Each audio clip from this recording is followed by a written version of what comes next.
For nearly half a century, a red leather-bound book sat locked inside a bank vault in Switzerland. The family who owned it refused to let anyone see it. Scholars begged, publishers offered fortunes. Researchers argued it was the most important unpublished document in the history of psychology, and the answer, for decade after decade, was the same. No. The world is not ready for what's inside this book, and honestly, we're not sure it should ever be published. The book belonged to Carl Jung. He spent 16 years creating it. He wrote every word by hand in elaborate calligraphic script. He painted full-page illustrations that look like they came from a medieval manuscript, or a fever dream, or both. He poured into its pages the most terrifying experiences of his entire life. And when he was finished, he never published it. He put it away. He told almost no one what it contained. And when he died in 1961, his family locked it in a vault and kept it hidden from the world for another 48 years. It wasn't published until 2009, and when people finally read what was inside, the reaction wasn't admiration or excitement, it was shock. Because the Red Book doesn't read like a psychology text. It doesn't read like a memoir. It reads like the detailed, meticulous documentation of a man losing his mind. Except Jung didn't lose his mind. He voluntarily walked into the darkest regions of his own psyche, stayed there for years, and came back with discoveries that became the foundation of everything we now call analytical psychology. Shadow work, the collective unconscious, archetypes, individuation, active imagination. All of it came from what Jung experienced while writing this book. Today I'm going to take you inside what the Red Book actually contains. Why Jung's own family was afraid of what would happen if the world saw it, what Jung discovered about human consciousness that remains genuinely dangerous to this day, and why the experiences documented in these pages might be the most honest account ever written of what happens when a human being stops running from what lives inside them. This isn't a book review. This is a map of the underworld, and if you've ever felt like something inside you was trying to surface, something you couldn't name, something that frightened you precisely because it felt more real than the life you'd built on top of it, then what Jung documented in the Red Book will feel less like history and more like a mirror. To understand why the Red Book exists at all, you need to understand what was happening to Jung in 1913. He was 38 years old. He'd broken with Freud. He'd lost his mentor, his intellectual community, and much of his professional reputation in a single year. He was isolated. He was questioning everything he thought he knew about the human mind. And then something started happening that he couldn't explain and couldn't control. Visions began. Not metaphorical visions, not creative daydreams. Actual, involuntary images flooding his consciousness with a force that terrified him. He saw Europe drowning in blood. He saw floods covering the northern lands. He saw destruction on a scale that made him question whether he was developing a psychosis. These visions came whether he wanted them or not. They appeared during the day, during the night, during his work with patients. He couldn't shut them off. Jung was a trained psychiatrist. He knew what psychosis looked like.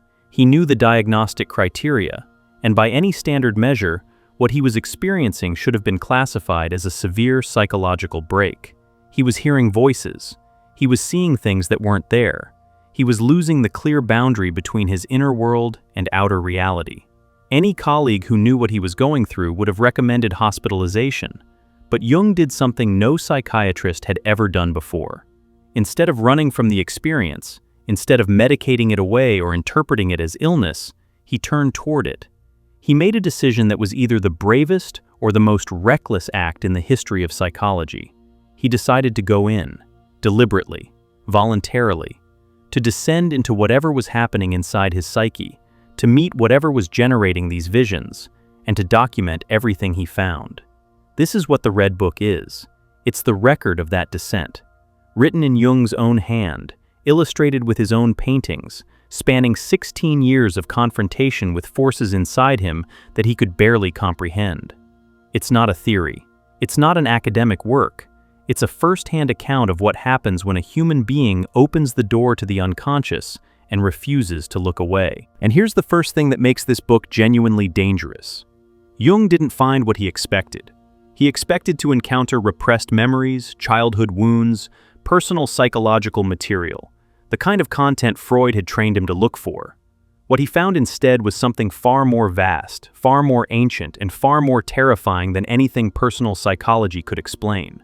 He found figures, autonomous beings living inside his psyche who had their own personalities, their own agendas, their own wisdom, and their own capacity for cruelty. They didn't behave like memories or fantasies. They behaved like independent entities. They argued with him. They challenged him. They said things he didn't want to hear and couldn't have generated consciously. They had knowledge he didn't possess, and they operated according to their own logic, which was nothing like the rational, ego-driven consciousness Jung had spent his career studying. The first major figure he encountered was a being he came to call Philemon, an old man with the horns of a bull and the wings of a kingfisher. Philemon appeared in Jung's visions and began teaching him things about the psyche that Jung had never considered. The most radical thing Philemon communicated was this: thoughts are not yours. They have their own life. They exist independently of you, the way animals exist in the forest. You don't produce them any more than a forest produces its animals. They move through you. This idea was so foreign to everything Jung believed about consciousness that he resisted it for years. He'd been trained that the ego generated thoughts, that consciousness was a product of the individual brain, that psychological content belonged to the person experiencing it.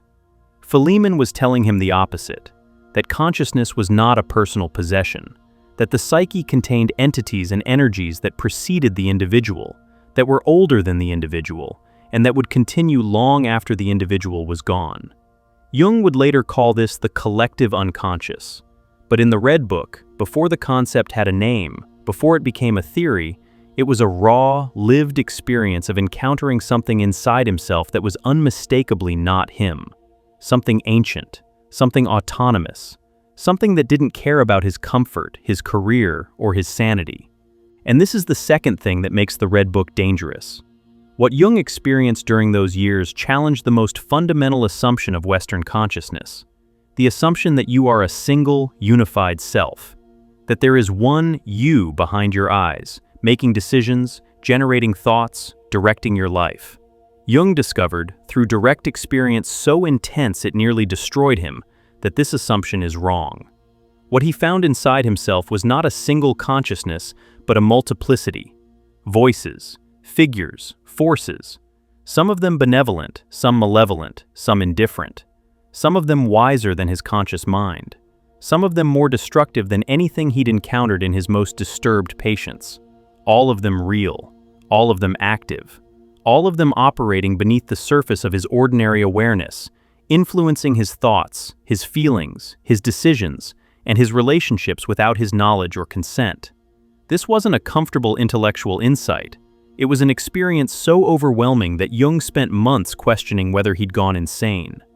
He wrote in his later memoirs that there were moments during this period when he had to remind himself of the basic facts of his life to maintain his grip on reality. I am Carl Gustav Jung.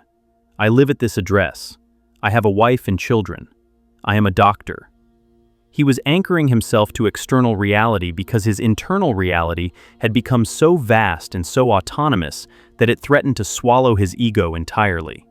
The paintings in the Red Book reflect this. They're not decorative. They're not artistic flourishes. They're attempts to give form to experiences that language couldn't contain.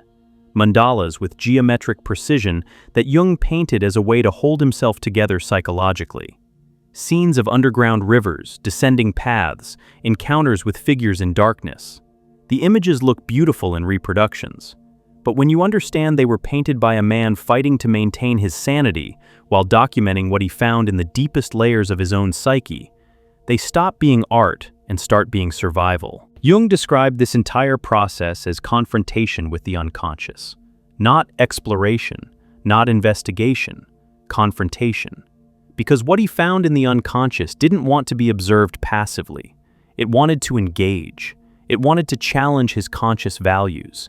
It wanted to dismantle the person he thought he was and rebuild him into something he couldn't yet comprehend. And the confrontation wasn't gentle. It was violent. It was destabilizing. It felt by his own account like dying repeatedly without the mercy of actually being dead. Now, here's where this becomes relevant far beyond Jung's personal story. Because what Jung documented in the Red Book wasn't unique to his psyche. He spent the rest of his career demonstrating that the forces he encountered exist in every human being. The autonomous figures, the shadow material, the vast impersonal layers beneath personal consciousness. These aren't peculiarities of one Swiss psychiatrist's inner world. They're structural features of human consciousness itself. And that's the third reason the Red Book is dangerous. It implies that every person walking around with an ordinary sense of self, going to work, maintaining relationships, making plans for the future, is doing so on top of a psychic underground that's alive, active, and completely unknown to them. That beneath the thin surface of ego consciousness, there are forces operating with their own intelligence, their own goals, and their own capacity to erupt into your carefully constructed life without warning. Jung would later develop the language and framework to discuss this in professional settings. He'd talk about archetypes and the collective unconscious and the process of individuation. But in the Red Book, before those concepts were refined, the raw experience is documented with an honesty that his published works never fully capture. He's not a theorist in the Red Book. He's a man descending into his own depths and writing down what he finds before he loses the ability to write. One of the most striking encounters documented in the book is Jung's confrontation with his own shadow. Not shadow as an abstract concept, shadow as a living force inside him that embodied everything he'd rejected about himself. His capacity for cruelty, his lust for power, his willingness to manipulate, his cowardice, his selfishness, everything his conscious identity had pushed underground. Jung didn't encounter the shadow as a concept to be understood. He encountered it as a presence to be faced. And what he discovered during that confrontation became one of the most important insights in the history of psychology. The shadow doesn't go away because you deny it. It doesn't weaken because you repress it. It grows stronger in the dark. And the longer you refuse to face it, the more power it accumulates, until it starts controlling your behavior from beneath your awareness. In the Red Book, Jung doesn't just describe this intellectually. He documents what it feels like to stand before the worst parts of yourself and recognize them as yours. The shame, the horror, the desperate wish to look away, and then the slow, agonizing realization that looking away is what gave these parts their destructive power in the first place. That the only path through is acknowledgement, not approval, not indulgence. Acknowledgement that these capacities exist in you, that they're part of your psychological makeup, that you are not the purely good person your ego constructed itself to be. This is what Jung would later call shadow integration, but in the Red Book, the word integration feels far too clean for what he's describing. What he's describing is a death, the death of the false self, the death of the persona that kept him comfortable and acceptable and safely above his own darkness. And out of that death, something new begins to emerge, not better in the way the ego defines better, whole, complete in a way that includes the darkness rather than pretending it doesn't exist.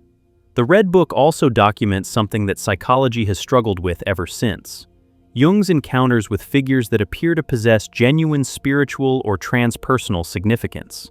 He meets beings that correspond to religious and mythological figures across cultures.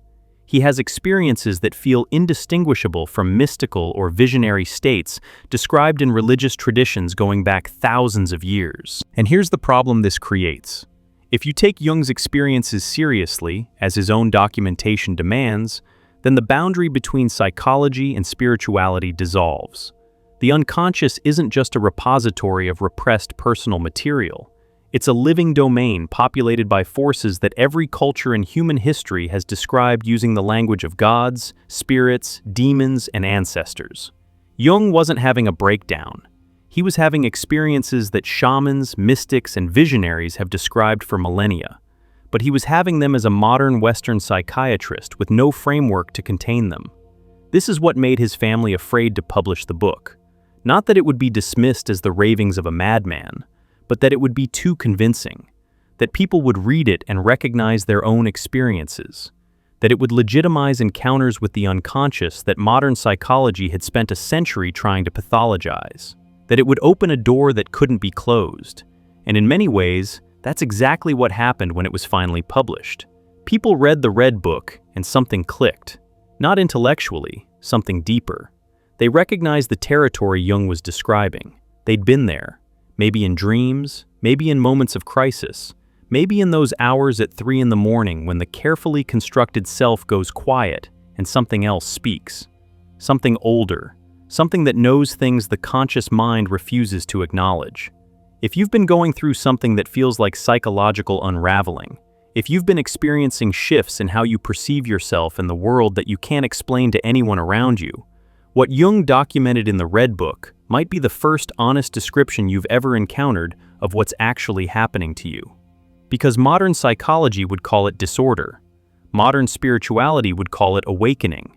But Jung, with the honesty that only comes from having survived the experience himself, called it something else entirely. He called it the unavoidable encounter with the soul. And if that word makes you flinch, if soul feels too religious or too mystical or too unscientific, Jung would understand that reaction perfectly. He flinched too. He was a scientist. He dealt in observable phenomena and measurable outcomes. The last thing he wanted was to start talking about the soul, but the Red Book forced him to, because what he encountered in his descent was not reducible to neurons, chemistry, or childhood conditioning. It had a quality that demanded a word bigger than psychology could offer. And the word that kept presenting itself, whether he wanted it or not, was soul. If you've been sitting with something you can't quite name, something shifting beneath the surface of who you thought you were, you might find that what Jung poured into these pages speaks to that unnamed thing more directly than anything else you've encountered. And if that's where you are, there's something that might help ground the process. Our guide, True Self-Discovery, offers 24 reflection exercises rooted in Jung's teachings, designed to give you a practical way to face what's surfacing without losing yourself in it. Click below to get True Self-Discovery, because what's happening inside you deserves more than confusion. It deserves a framework. Now, the Red Book contains something else that rarely gets discussed, and it might be the most dangerous element of all. Jung documented a specific technique for engaging with the unconscious that he developed during this period. He called it active imagination. And this technique is genuinely dangerous in ways that most people who casually reference it don't understand. Active imagination is not meditation. It's not visualization. It's not guided imagery or creative journaling or any of the softened versions that have been marketed in the decades since Jung described it. Active imagination, as Jung practiced it and documented it in the Red Book, is a deliberate lowering of the ego's control over consciousness to allow autonomous content from the unconscious to emerge and be engaged with directly.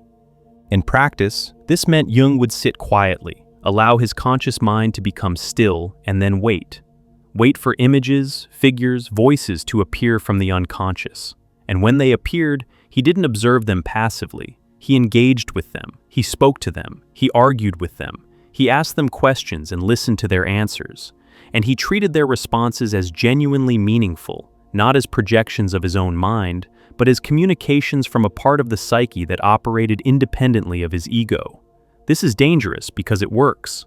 Active imagination, practiced with the intensity and seriousness Jung brought to it, actually does produce encounters with autonomous psychic content. Figures appear. They speak. They have perspectives and knowledge that the conscious mind doesn't possess. And once this door is opened, it cannot easily be closed. The unconscious, once invited to speak, doesn't politely return to silence when the session is over. Jung was explicit about this danger in his later writings, though the Red Book itself demonstrates it more powerfully than any warning could. During the years he practiced active imagination most intensely, the boundary between his inner and outer worlds became frighteningly thin. Figures from his visions would intrude on his waking life. Emotional states from his encounters would flood his body. He experienced synchronicities so frequent and so precise that the concept of coincidence stopped making sense. He was living in two worlds simultaneously: the ordinary world of his family, his practice, his daily responsibilities, and the underworld of the psyche, where figures older than human civilization were communicating with him about the nature of consciousness, the structure of the soul, and the purpose of human suffering. Holding both realities at once required every ounce of psychological strength he possessed, and there were times, by his own admission, when he wasn't sure he'd make it through. This is why the Red Book is not a self-help manual.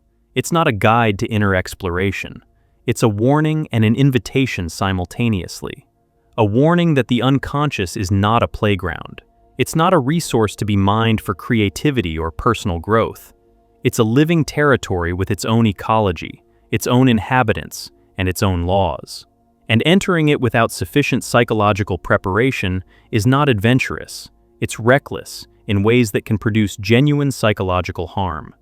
But it's also an invitation, because what Jung found in that territory transformed him so completely that he spent the remaining decades of his life trying to help others navigate what he'd survived.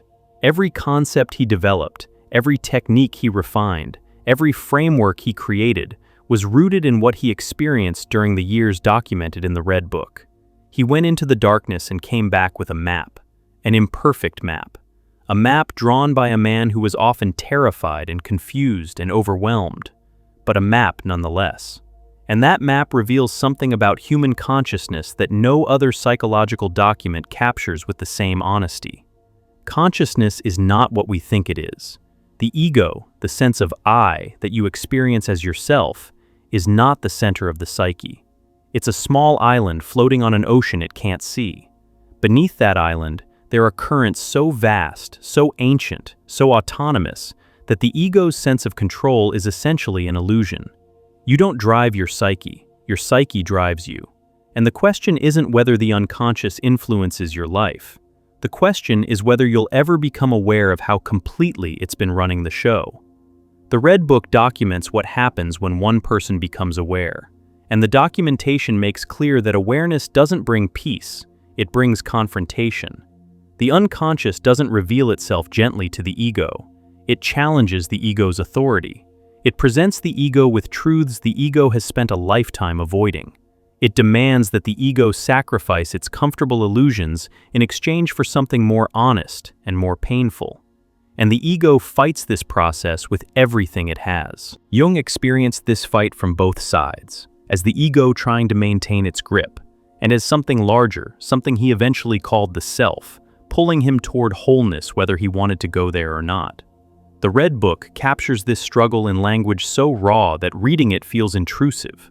You're watching a man wrestle with forces inside himself that are simultaneously destroying him and creating him. And the honesty of the documentation is what makes it dangerous, because it makes the process real in a way that sanitized psychological theory never does. There's a passage in the Red Book where Jung encounters a figure who tells him that his entire life up to this point has been a performance. That everything he thought he'd chosen, he'd actually been compelled to choose by forces he couldn't see. That his career, his relationships, his values, his identity were not expressions of a free self, but products of unconscious patterns that had been running him since childhood. And the figure doesn't say this cruelly. It says it matter-of-factly, the way you'd tell someone the weather. This is what's true. Your sense of agency was always partial. You've been lived more than you've lived. This is perhaps the most dangerous idea in the entire book, because if Jung is right, if the unconscious has that much influence over what we think of as our conscious choices, then the entire Western concept of individual autonomy begins to crack.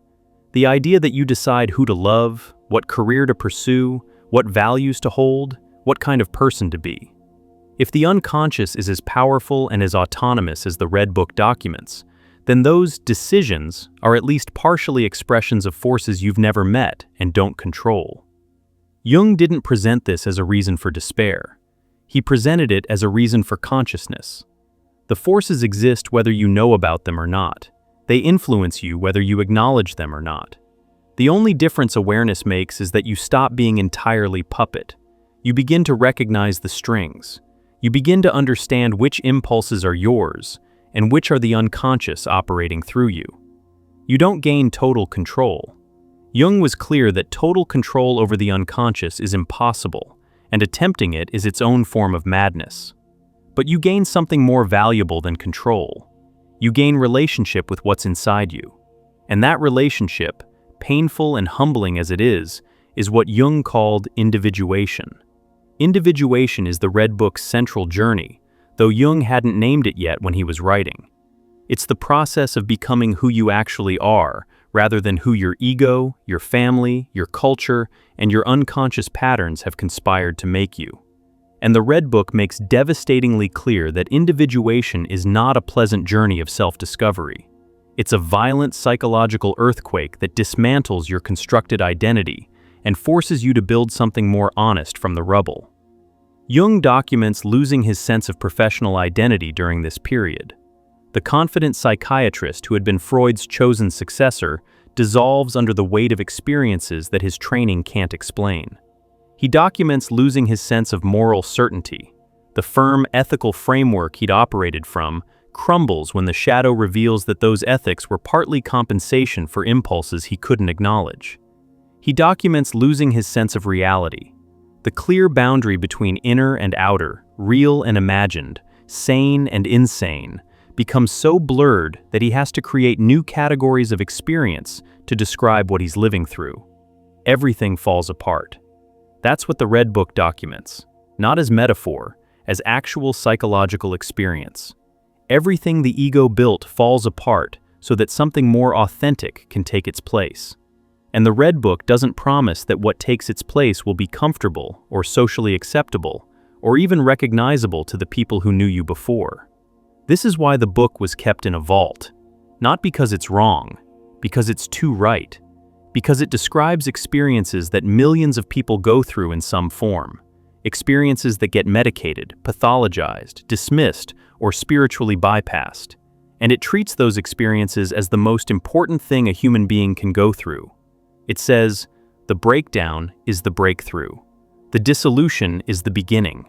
The loss of who you thought you were is the only path to discovering who you actually are. And modern psychology still doesn't know what to do with this. Because the Red Book sits at the intersection of psychology, philosophy, spirituality, and art.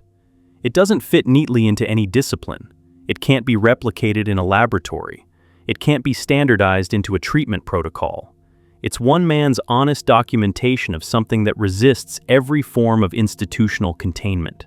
And that's precisely what makes it dangerous to institutions that depend on containment. If the psychiatric establishment fully accepted what the Red Book documents, it would have to reconsider its approach to experiences it currently classifies as pathological. Hearing voices, seeing visions, feeling that your identity is dissolving, experiencing reality on multiple levels simultaneously. The Red Book suggests these experiences might not always be symptoms of disorder. Sometimes they might be symptoms of the psyche attempting to heal itself by forcing the ego to encounter what it's been avoiding. Jung was careful about this distinction. He never said all psychotic experiences are meaningful. He never romanticized mental illness. He understood, as both a patient and a practitioner, that the unconscious can overwhelm the ego in ways that are genuinely destructive. But he also understood something that mainstream psychology still resists, that some experiences currently classified as illness are actually the psyche's attempt at self-correction, that the unconscious sometimes breaks through not because something is going wrong, but because something is trying to go right. And suppressing that breakthrough with medication alone, without engaging with the content that's emerging, might save the ego while sacrificing the soul. This idea remains incendiary, and it comes directly from the Red Book, from Jung's own experience of nearly losing his mind and discovering that what he found on the other side of that nearly losing was more real, more meaningful, and more psychologically honest than anything his intact ego had ever produced. The Red Book also challenges something deeply held in spiritual communities, the idea that enlightenment or awakening is the goal. Jung's descent into the unconscious didn't produce enlightenment, it produced wholeness. And wholeness, in Jung's experience, is not light. It's not transcendence.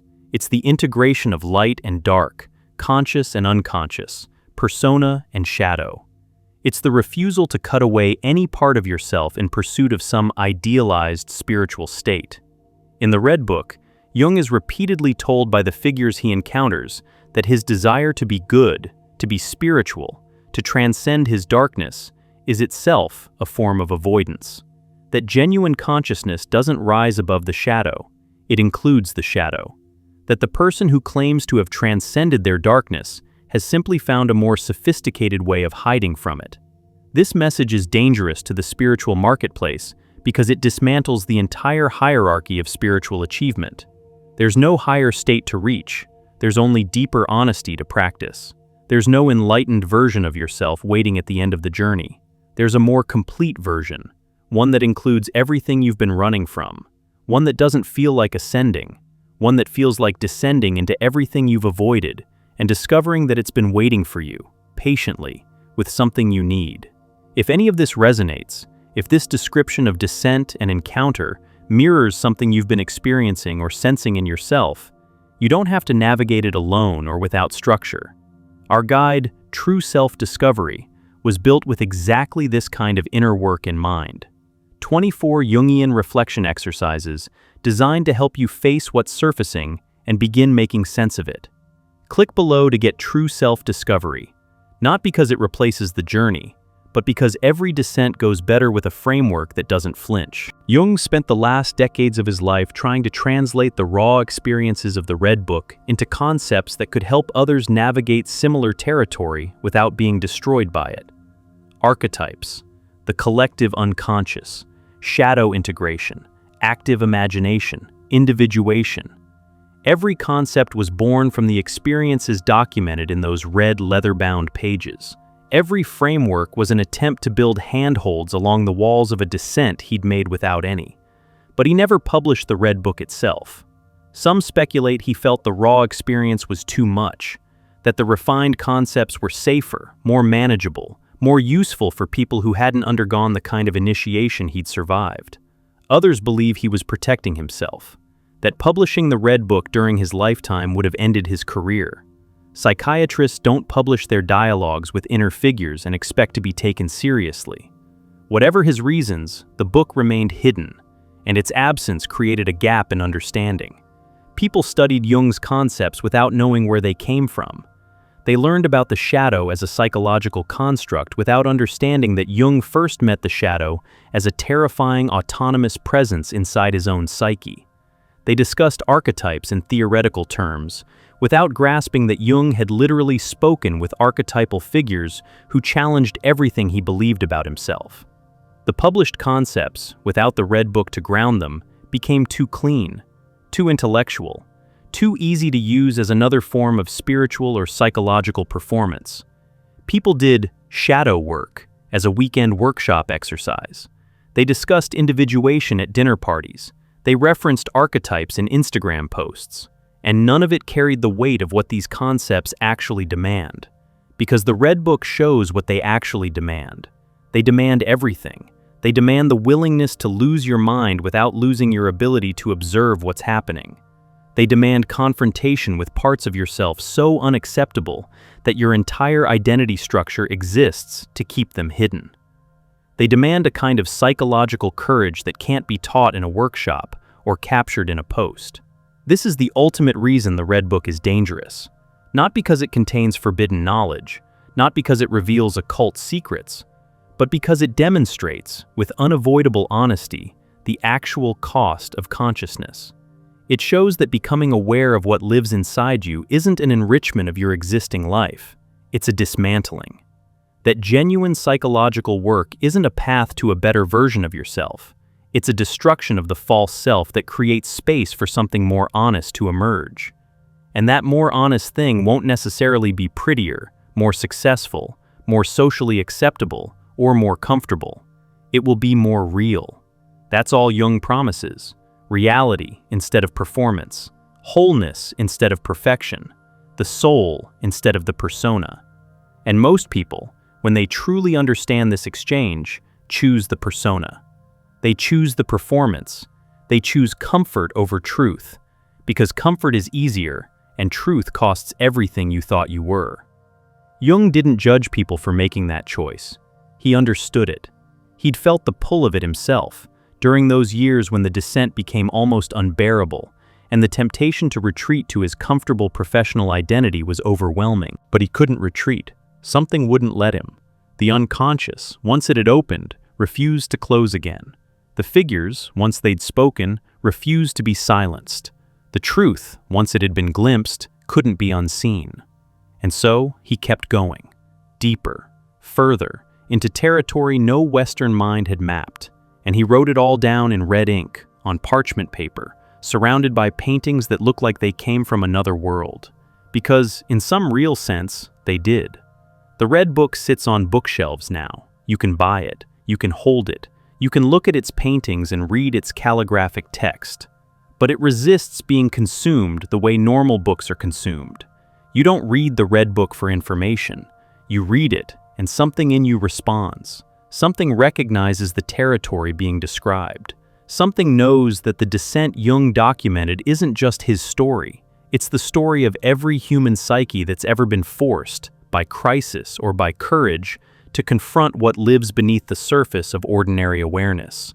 And that confrontation is always dangerous, always destabilizing, always a kind of death.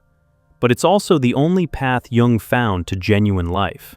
Not the performed life of the ego, the real life of the whole psyche, the life that includes the darkness and the light, the shadow and the self, the terrifying and the sacred, the life that can only be reached by going through everything you've been avoiding. That's what the Red Book documents. That's what Jung's family kept locked away for half a century. That's what remains dangerous, not because it's wrong, but because it's true in ways that demand a response.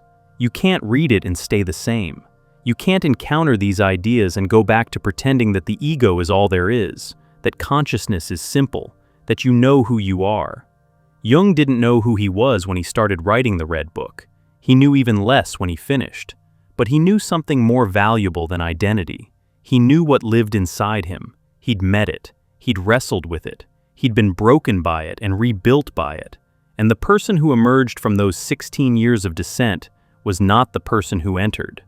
He was someone who had survived the encounter with his own depths and lived to tell the story. Barely. Honestly. In a red leather-bound book that the world wasn't supposed to see. The world has seen it now, and the question it poses to anyone who encounters it is the same question it posed to Jung in 1913, when the visions first began and the ground beneath his careful, constructed life started to give way. Are you willing to go down? Are you willing to meet what's there?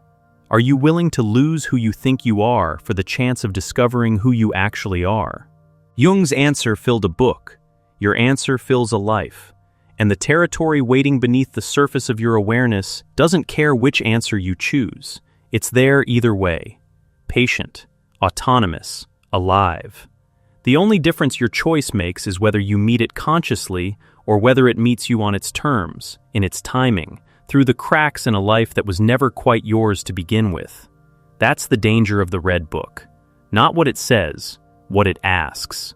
And once you've heard the question, you can't unhear it. Jung couldn't. And if you've watched this far, it's possible you can't either.